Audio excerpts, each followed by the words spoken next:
Je voudrais m'adresser en cette fin d'intervention aux Juifs de France et d'Europe. Et malheureusement, je pense que dans pas si longtemps que ça, il faudra aussi s'adresser aux Juifs d'Amérique et d'ailleurs. Mais pour l'instant, adressons-nous aux Juifs de France, surtout de France et d'Europe. Cessez de dormir. Nous sommes actuellement dans une période qui est en tout point identique à celle des années 20 ou des années 30 en Europe. J'hésite à le dire, mais vous savez, la France, une certaine France a déjà montré qu'elle peut être aussi collaboratrice. Vous savez, la plupart des Juifs français en 39-45 ont été arrêtés par des policiers français, non par des policiers nazis. La collaboration est un fait français et bien français. Ne faites pas confiance à vos gouvernants qui vous promettent que la République prendra soin de ses citoyens. Ne lui faites pas confiance, parce que celui qui ne se sert même pas de la mémoire historique pour se protéger, alors qu'est-ce qui pourra le réveiller? L'Europe, le monde nous a déjà vendu une fois. La France, plus particulièrement, nous a vendu déjà une fois. Elle ne nous fera aucun cadeau la prochaine. Aucun cadeau. Et la République essaiera peut-être de protéger ses citoyens. Mais vous savez, dans les moments durs, ils sont tous des citoyens, sauf les Juifs. Et la France l'a déjà prouvé. Mon grand-père maternel était combattant français, décoré de la guerre 14-18. Il avait même été blessé pendant cette guerre. Mais quand les policiers français sont venus l'arrêter, on lui a dit, et qu'il a montré ses décorations, on lui a dit « Sale juif, ferme-la, tu n'es qu'un youpin, va-t'en ». Oui, c'est du passé. J'espère que ceux qui continuent à penser que c'est du passé n'auront pas besoin de se rappeler le passé quand ils seront déjà dans les trains qui les amèneront je ne sais où. Parce que c'est inévitable. L'Europe, et particulièrement la France, ne fera rien pour protéger ses Juifs au moment où elle-même aura le couteau sous la gorge. Les premiers qu'elle vendra seront les Juifs. C'est sûr, plus que sûr, et on n'a pas besoin d'être un prophète pour le savoir. L'histoire se répétera, parce que de toute manière, l'histoire se répète déjà. Sur le plan politique, le pire ennemi des Juifs dans le monde, sur le plan politique, je parle bien, c'est bien la France. Et donc, il en faut peu pour que ça descende après, à des niveaux beaucoup plus larges de la population, et va savoir quelles seront les prochaines étapes. Juifs de France et Juifs d'Europe, partez avant qu'il ne soit trop tard. Ne vous laissez pas berner, ne vous laissez pas tromper, arrêtez de dormir. De toutes les difficultés, celle de venir en Israël sera la plus légère de toutes, la plus facile de toutes, et celle qui très vite se transformera en véritable réussite. Mais les autres difficultés qui vous attendent si vous restez, celles-là se termineront dans les trains et dans la mort. N'écoutez plus ceux qui vous promettent un avenir meilleur. Je voudrais conclure véritablement en m'adressant aux différents dirigeants communautaires qui dirigent les communautés en France et ailleurs, aux responsables communautaires, aux rabbins. Jusqu'à quand vous allez tenir vos communautés en otage? Jusqu'à quand vous allez leur mentir? Jusqu'à quand vous allez être, consciemment ou non, des associés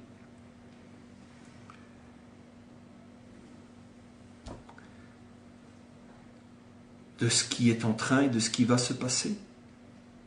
Jusqu'à quand? Jusqu'à quand? Votre devoir en tant que rabbin, en tant que dirigeant communautaire est de montrer l'exemple, de préparer votre venue ici avec toute votre communauté. Et vous avez la capacité et les moyens de le faire.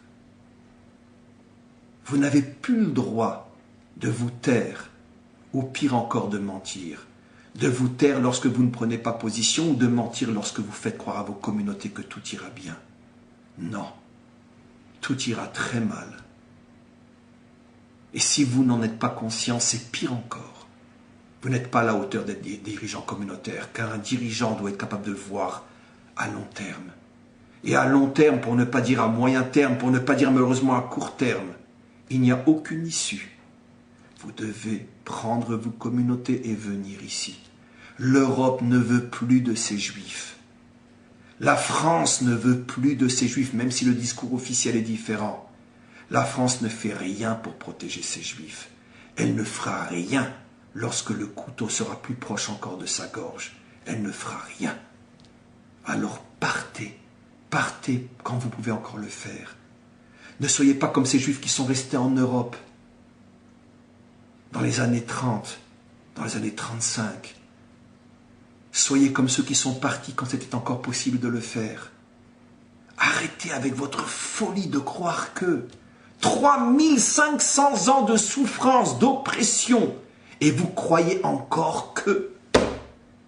Mais quand allez-vous vous réveiller? Vous avez aujourd'hui un pays, vous avez un État, vous avez la possibilité aujourd'hui de relever la tête et de savoir au moins pourquoi vous vous battez, pourquoi vous vous mettez en danger et pourquoi même vous allez peut-être mourir, mais au moins avec dignité, comme un homme, pas comme un lâche, pas comme un faible, pas comme un exilé, malade de cette maladie de l'exil dont il ne veut se guérir.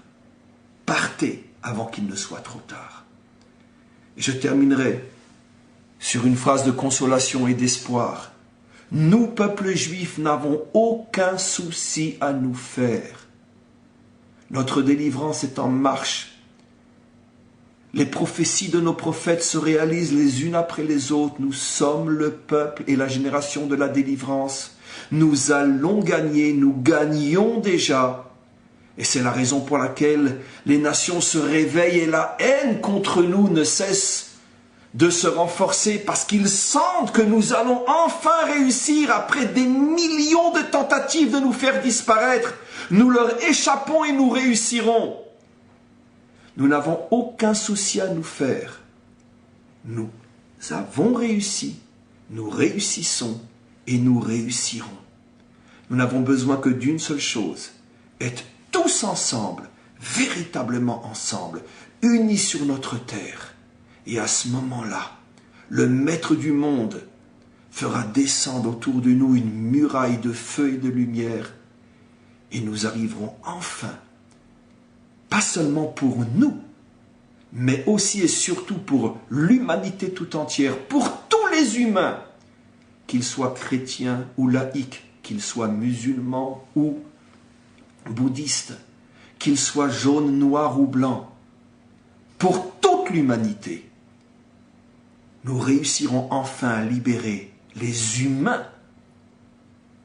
Nous les libérons de cette dictature du monstre qui, depuis des millénaires, met à genoux et fait souffrir les humains. Car nous, Juifs, sincèrement, aimons tous les hommes. Nous aimons les musulmans, nous aimons les chrétiens, nous aimons les blancs, nous aimons les noirs, nous aimons les rouges, nous aimons les jaunes. Nous aimons tout ce qu'il y a d'humain dans ce monde. Notre combat n'est ni contre les autres religions, ni contre les autres races, ni contre les autres couleurs. Nous, peuple juif, sommes le peuple qui libérera le monde de la dictature des monstres, de ceux qui ont des formes humaines mais qui ne le sont pas. Et lorsque nous serons libérés de ces monstres, alors nous tous ensemble, chrétiens, musulmans, bouddhistes, hindouistes, jaunes, noirs, rouges, blancs, tous ensemble, nous ferons cette grande ronde autour de la terre pour fêter la libération de l'homme, pour fêter la victoire de l'homme.